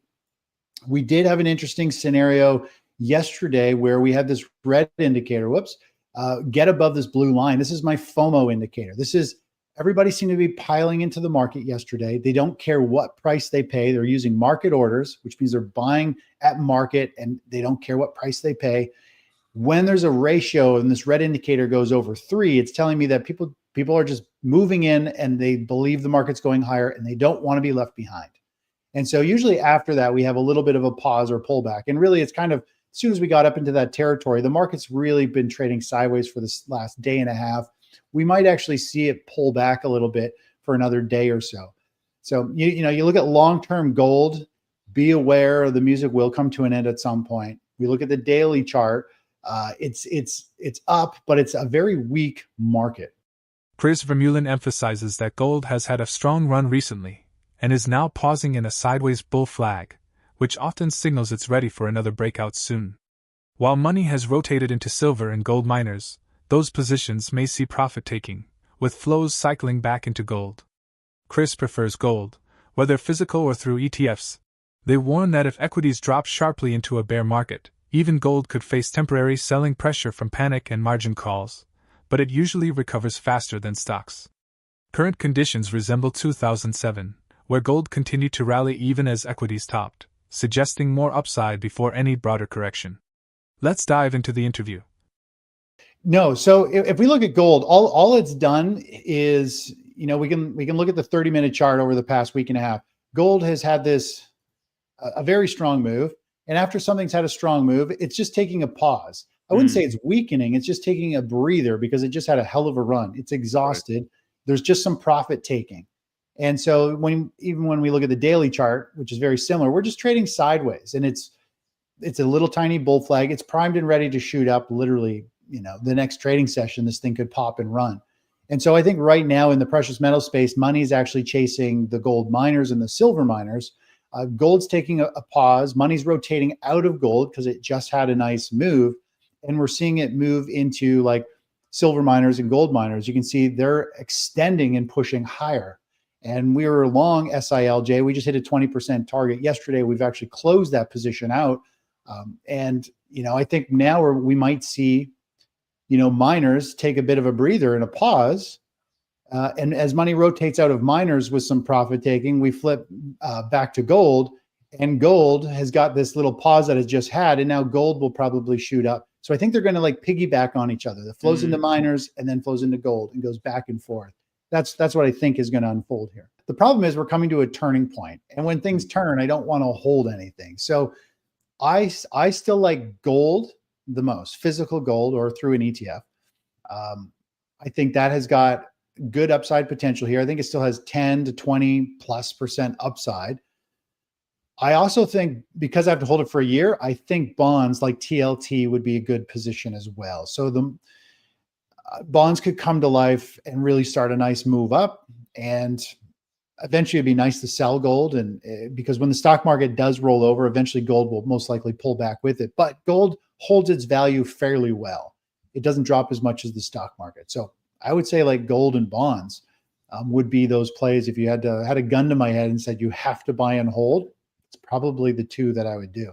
Short term, typically we see gold, like we could see the stock market top out and potentially fall 10, 15% from here, and gold keeps going up another 10 or 20%.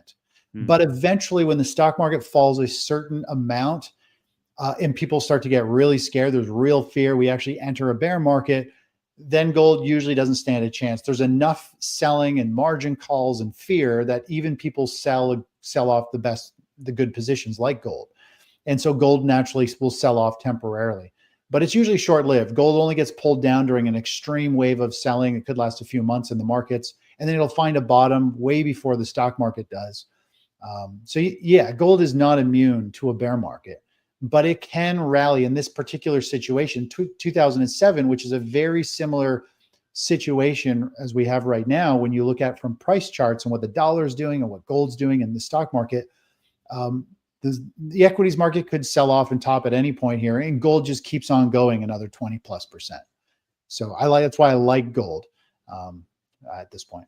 It is more crucial than ever to have a clear plan in place to safeguard profits and handle reversals as global uncertainty increases and stocks reveal underlying fractures. How likely is it that silver will maintain its pace toward $50 without seeing a dramatic reversal if it breaks over $44?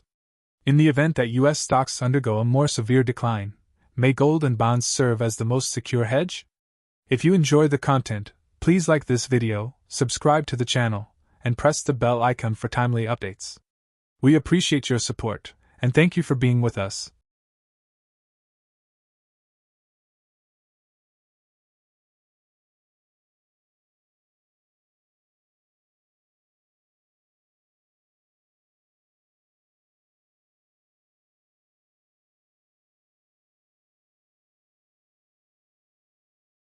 I think a jump probably I expect conservatively at least 10% more by the end of the year, which would put us at 44, and perhaps 20% more, which would put us at 48. Time will tell, maybe this is going to sell off really quickly and we only get, couple days above 40. I doubt it. I think the momentum is in our favor. It's after, I'm laughing, it's after Labor Day. Historically, we see strength into the final quarter of the year. We're not there yet, but we're getting there. So and the miners, and I want to talk about that quite a bit, but the miners are something that really are assurance that we're in a true bull trend. I want confirmation. I want not only the miners to do well, I want them to do better than the metals. I want to see that 2 or 3x eventually, where they outperform by a factor of, 3x, for example. So if gold moves up 10%, top tier miners are moving up 30%. Silver is up 42% this year, outpacing gold and marking its strongest 5-year rally, fueled by industrial demand from solar, EVs, and electronics. HSBC raised its outlook, citing a growing supply deficit of 206 ounces in 2025. Analysts agree silver remains undervalued despite big gains, with momentum pointing to $44 to $48 by year-end. Mining stocks, especially juniors, are already outperforming, offering leveraged upside as investors rotate into the sector. David Morgan, widely known as the Silver Guru, is a seasoned precious metals analyst, author, and founder of the Morgan Report. He points out that silver's momentum is building thanks to institutional buying, industrial demand, and algorithm-driven trading that continues to push prices higher. Despite heavy short positions, the trend has turned positive, with momentum indicators signaling strength. Gold has already broken out, while silver, being a smaller market, tends to move more sharply once momentum takes hold. Historically, miners often led metals higher, but this cycle has been different. Metals surged first while miners lagged. Now, strong earnings and value recognition are finally fueling a rally in gold stocks. Silver stocks remain trickier since most companies are not pure silver plays, often producing other metals alongside it. Still, silver miners can command higher premiums in bull markets because of silver's volatility and popularity at the top. David recommends that traditional valuation metrics like PE aren't the best for miners, as free cash flow and balance sheet strength matter more. According to the Morgan report, well-positioned mining equities, starting with blue-chip producers and selectively adding speculative plays, offer some of the best leverage in the resource sector, especially as demand for metals like copper, lithium, and rare earths accelerates. As we begin the video, don't forget to hit the bell button and subscribe so you don't miss any updates.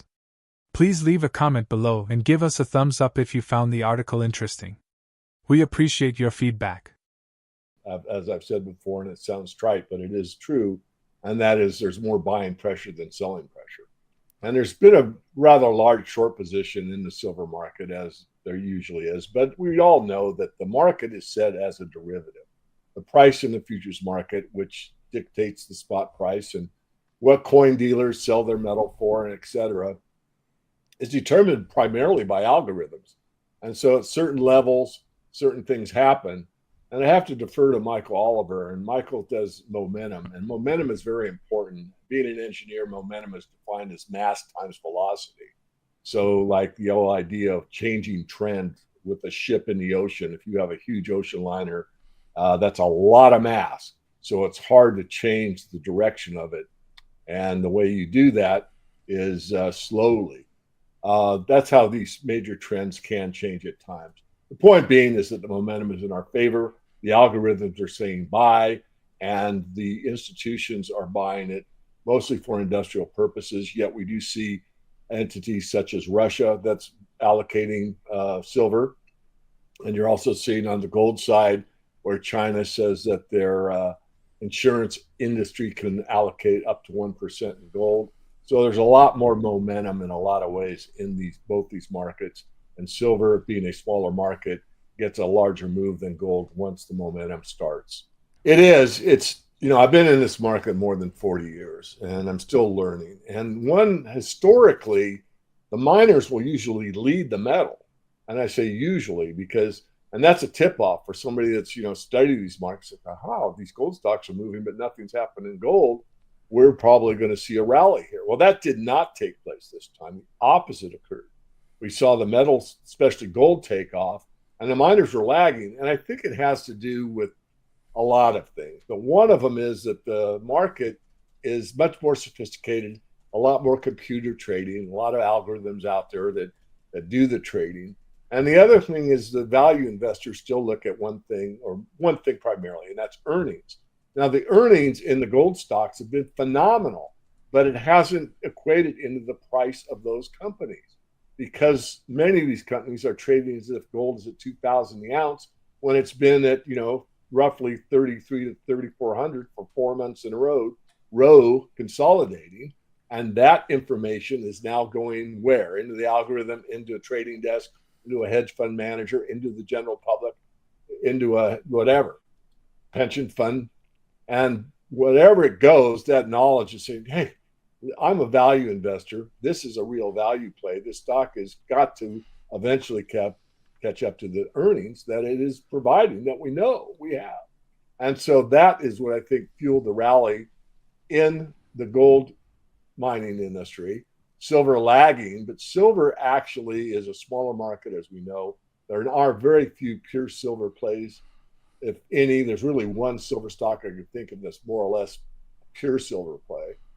The rest are silver plays, but they have, lead or zinc or copper or gold or something, combination thereof. They're still silver stocks, but they get a bigger margin than gold. For example, at the top of the market previously, we saw a PE of a top tier gold company sell at like 30 PE, but an equivalent silver company would sell at a 50 PE. Well, why? Well, silver is more volatile, and I guess it's more loved at the top of a market than gold is.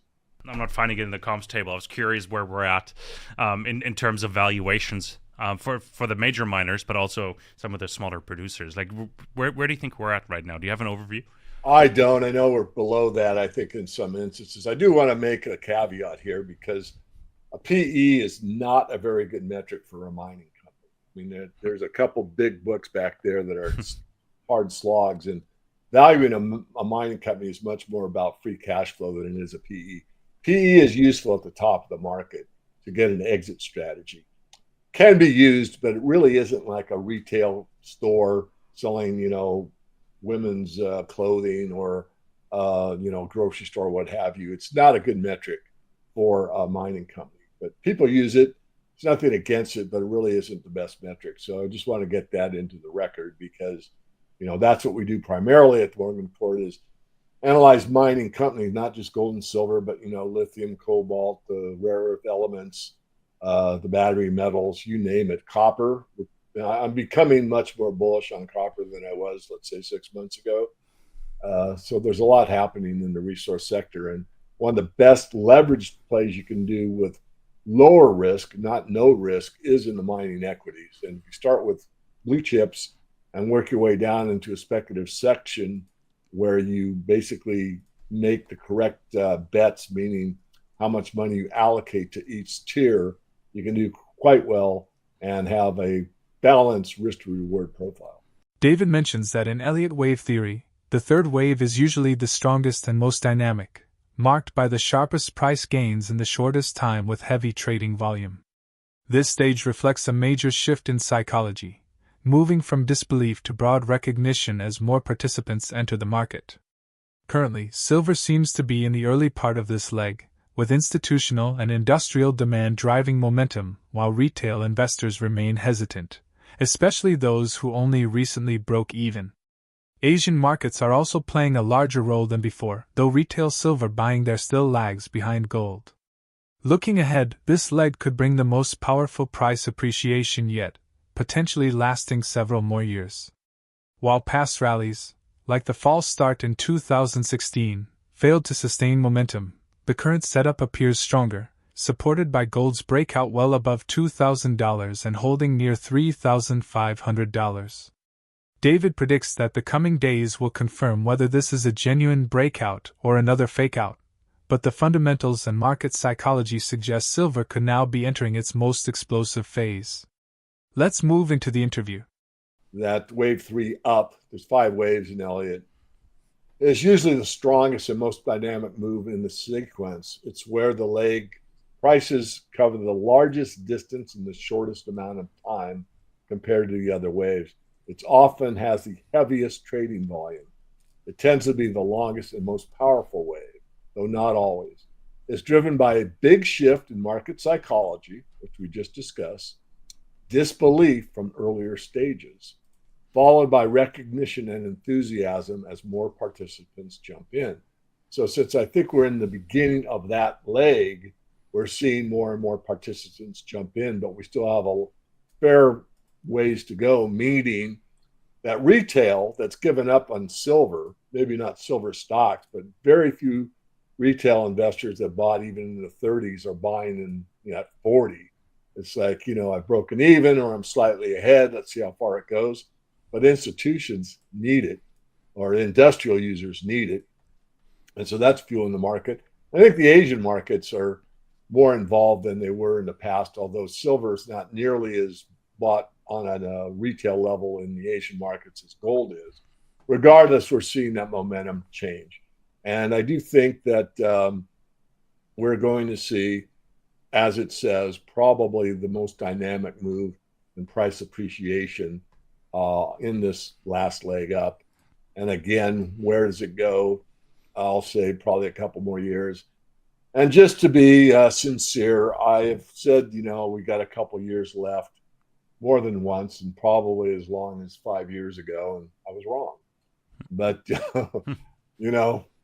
whenever you stick your neck out, it can be chopped off. But the facts are backing me up now.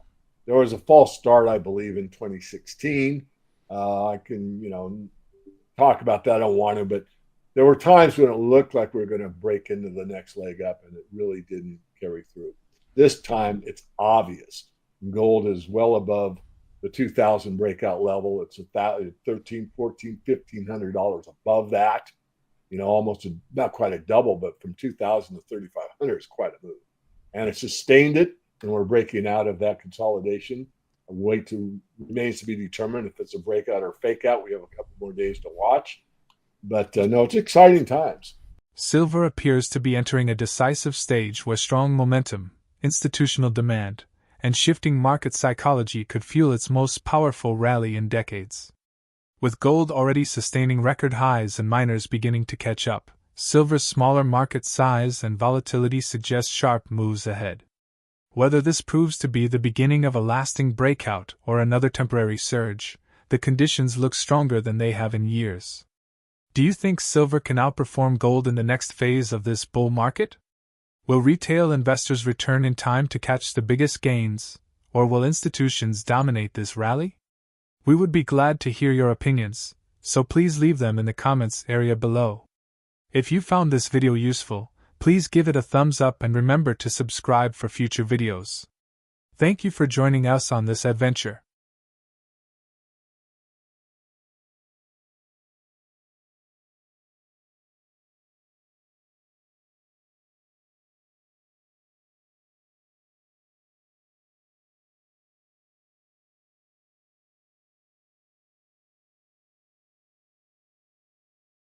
The U.S. government has moved to impose tariffs on deliverable gold bars, reversing previous expectations that bullion imports would remain exempt under President Trump's reciprocal tariff structure.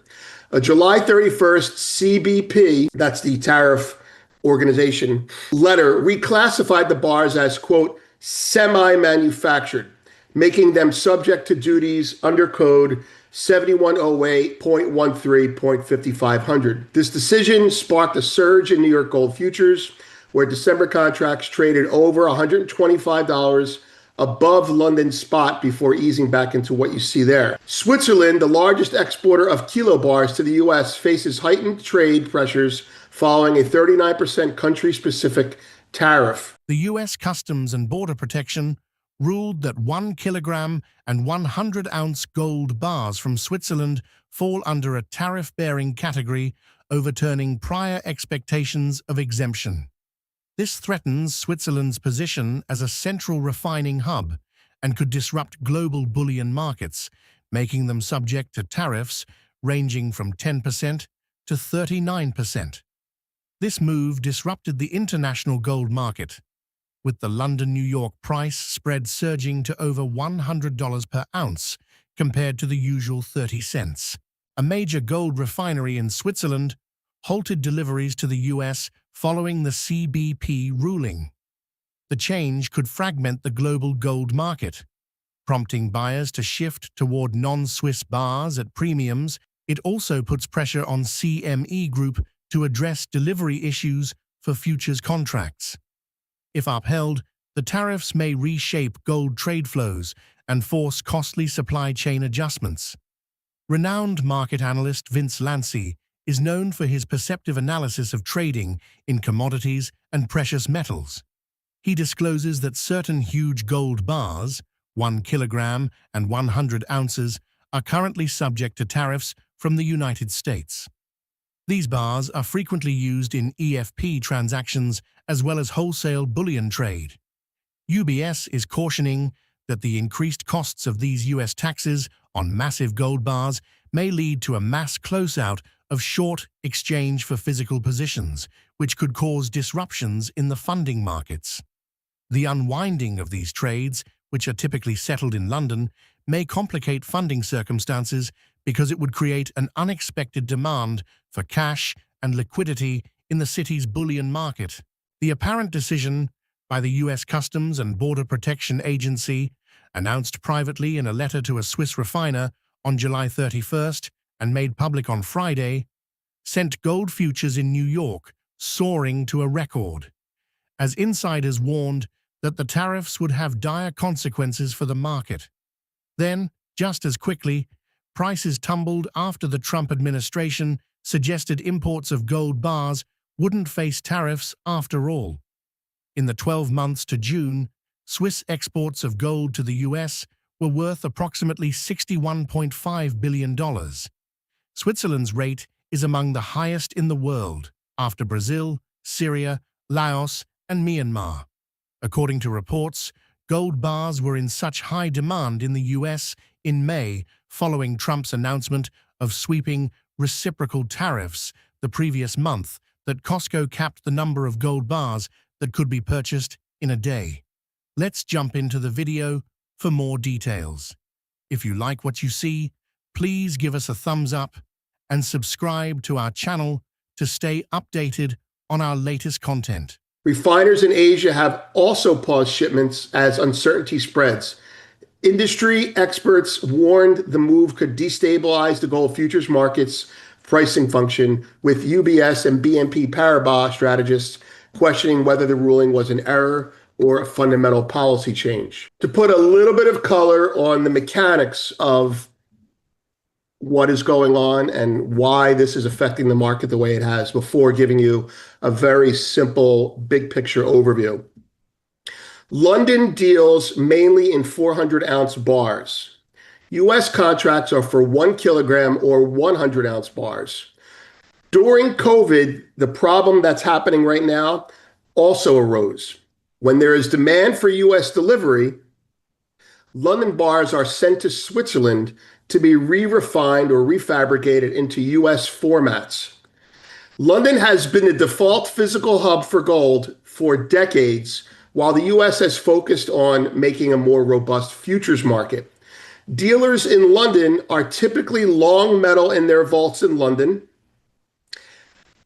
and hedge by being short US futures through the EFP carry trade.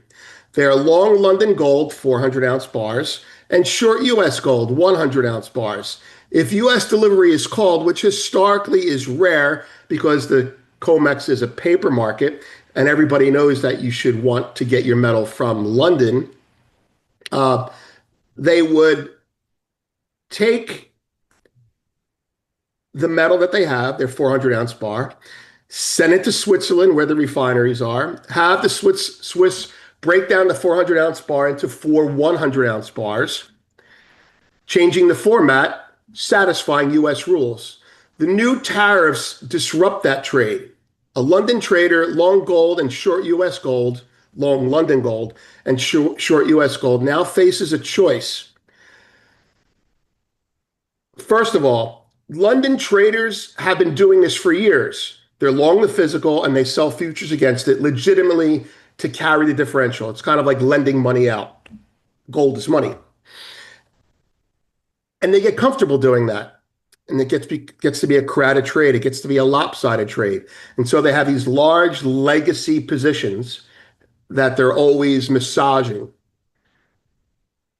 But when news like this comes out, and you can't take your 400-ounce bar and put it into 4 100-ounce bars to ship it to New York, if someone ever wants the physical, you have a problem. You can find another refiner. Not possible overnight. I wouldn't give you any. Squeeze the shit out of you, excuse me. You could do nothing and die a painful death, or you can buy back the US contract quickly. So they're short the US and they're long London. So they buy the US contract quickly, and then they decide whether or not to sell the London contract. So it's a regulatory contract issue. If somebody in the US were to say, I want the gold, as we have been doing, well, then you would have to get the gold. The driving behind the price higher is this covering or this unwinding of the EFP, which is really just a spread between London and New York. This exposes the weak link in the triangle of trade. London acts as an intermediary, but problems in metals markets over the last 5 years, gold, silver, and nickel, for example, and copper, have been venue or fungibility problems. Again, very similar to what happened during COVID. Supply chains that are too long are being shortened. Now, to zoom out on a little bit of a big picture thing here, because this is all part and parcel of what's been going on over the last 3 years. Vince points out that the conventional relationships between the US and London gold markets have been upset by this sudden action. There was a notable pricing disparity. as New York futures reached all-time highs, while London spot prices remained essentially unchanged. For example, London spot prices closed at $3,439.10 per ounce, while December gold futures hit $3,534.20 per ounce. The White House announced that it would issue an executive order to clarify its tariff position in response to market turbulence. The goal of this action is to clarify any confusion and establish stability in the bullion market. The current state of affairs underscores the intricate relationship between international commodity markets and trade policies. As the U.S. administration seeks to assert its stance on gold imports, the broader implications for the gold market and its participants remain to be seen. The White House's upcoming executive order should hopefully clear things up, said the logistics source. Protecting the U.S. gold futures during this uncertainty are high stocks of gold in COMEX-owned warehouses after massive inflows over December-March as traders hedged against the possibility of broad U.S. tariffs hitting bullion imports. The COMEX inventories currently amount to 86% of open interest, against a more normal 40 to 45%. So there is no liquidity issue at present, said StoneX analyst Rona. With copper earlier, London spot prices were largely unaffected and are now lower. This reflects the weakest link in the triangular gold trade between London and the United States, as I just said. Moving on to the immediate potential effects. If the move is intentional, it is a game of chicken with the potential to disrupt the gold market at the financial side substantially. The negotiation is with Switzerland, but it highlights that Western gold's trade weak point is physical supply in London, while Western demand is increasingly in the US, pulling the gold over here.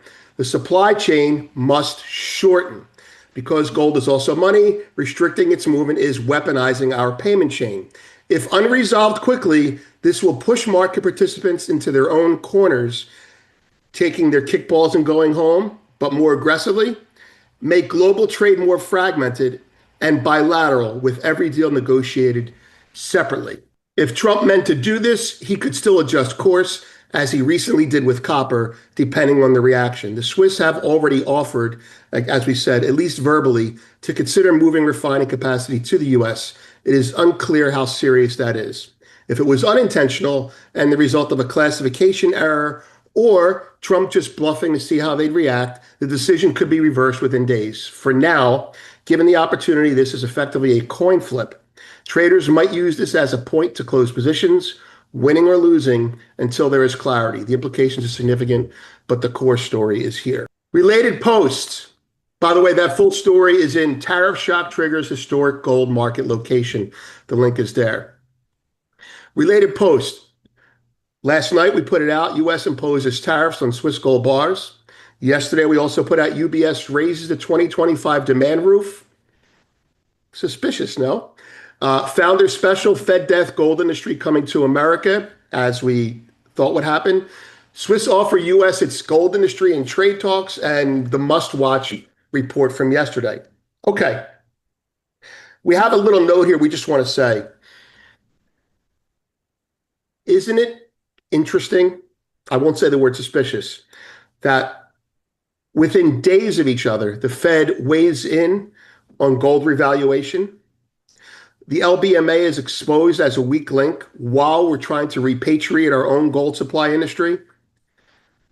These things point to potential revaluation of gold. They definitely point to a deepening and a realization of the importance of gold in global trade going forward. They show the LBMA problems, and we need to secure our payment and supply chains for gold if we view it as an international asset that's needed. Other metals would follow. In 5 minutes, he could reverse this and say, I didn't mean it. And you could think that he's either screwed up or bluffed. And you'd say, he's a dummy. Or, and this is equally true, Trump has a habit of, most government does, but Trump has a habit of shooting and then aiming. So perhaps He shot and aimed because he wanted to see how they can react. You know, when you're the incumbent, you get to make those mistakes. That's why Microsoft software sucks, because they can put it out and then fix it later on. Anyway, This steep tariff on Swiss gold bars marks a significant escalation in US trade policy, potentially reshaping global gold flows and driving up domestic prices. With high demand already evident, as seen in Costco's purchase limits, the new levy could further tighten supply and increase costs for American buyers. How might these tariffs impact gold prices in the US over the next year? Could this lead to increased smuggling or alternative sourcing of gold? Drop your thoughts in the comments section below. If you find this video informative, don't forget to support our channel and turn on notifications to stay informed about our latest videos. See you in the following video.